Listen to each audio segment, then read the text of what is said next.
ಇನ್ನು ಮಂಗಳೂರಿನಲ್ಲೂ ಕೂಡ ಚುನಾವಣಾ ಕಣ ರಂಗೇರಿದೆ. ಸಂಸದ ನಳಿನ್ ಕುಮಾರ್ ಕಟೀಲ್ ಟೆಂಪಲ್ ರನ್ ಅನ್ನು ಆರಂಭಿಸಿದ್ದಾರೆ. ಇವತ್ತು ಕುದ್ರೋಳಿ ಗೋಕರ್ಣನಾಥೇಶ್ವರ ದೇಗುಲಕ್ಕೆ ಭೇಟಿ ನೀಡಿ ವಿಶೇಷ ಪೂಜೆಯನ್ನ ಸಲ್ಲಿಸಿದರು. ಬಳಿಕ ಜನಾರ್ದನ್ ಪೂಜಾರಿ ಅವರನ್ನ ಭೇಟಿಯಾಗಿ ಅವರ ಕಾಲು ಮುಟ್ಟಿ ಆಶೀರ್ವಾದ ಪಡೆದಿದ್ದು ನಾಳೆ ಮಂಗಳೂರು ಕ್ಷೇತ್ರದಿಂದ ನಾಮಪತ್ರ ಸಲ್ಲಿಸಲಿದ್ದಾರೆ.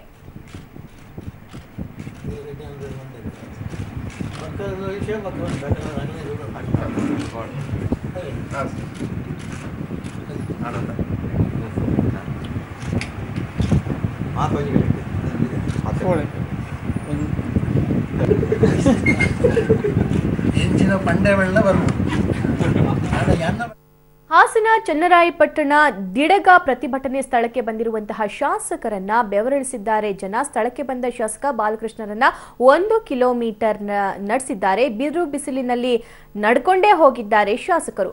ಬರಗಾಲ ಪೀಡಿತ ಗ್ರಾಮಗಳಿಗೆ ನೀರಾವರಿ ಯೋಜನೆ ಜಾರಿಗೆ ಆಗ್ರಹಿಸಿ ಪ್ರತಿಭಟನೆಯನ್ನ ಗ್ರಾಮಸ್ಥರು ನಡೆಸ್ತಾ ಇದ್ರು.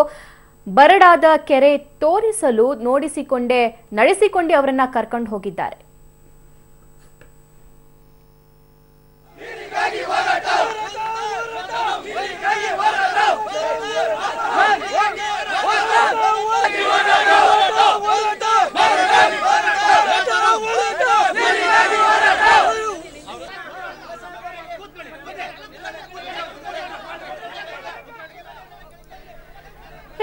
ಹಾಸನದ ಚನ್ನರಾಯಪಟ್ಟಣ ದಿಡಗ ಪ್ರತಿಭಟನೆ ಸ್ಥಳಕ್ಕೆ ಶಾಸಕರು ಬಂದಿದ್ರು. ಅವರನ್ನ ನೋಡಿದ ತಕ್ಷಣ ಜನ ಎಲ್ಲಿ ಸಮಸ್ಯೆ ಆಗ್ತಾ ಇದೆ ಅಲ್ಲಿಗೆ ಅವ್ರನ್ನ ಕರ್ಕೊಂಡೇ ಹೋಗ್ಬೇಕು ಅಂತ ತಿಳಿದು ಪ್ರತಿಭಟನೆಯಲ್ಲಿ ಶಾಸಕರನ್ನ ಕರ್ಕೊಂಡು ಹೋಗ್ತಾ ಇರುವಂತ ದೃಶ್ಯವನ್ನ ನೀವು ನೋಡ್ತಾ ಇದ್ದೀರಾ. ಶಾಸಕ ಬಾಲಕೃಷ್ಣರನ್ನ 1 ಕಿಲೋಮೀಟರ್ ಮಧ್ಯಾಹ್ನ ಬಿರು ಬಿಸಿಲಿನಲ್ಲೇ ಆ ಸ್ಥಳಕ್ಕೆ ಕರ್ಕೊಂಡು ಹೋಗಿ ಅಲ್ಲಿನ ಕೆರೆಯನ್ನ ತೋರಿಸಿದ್ದಾರೆ.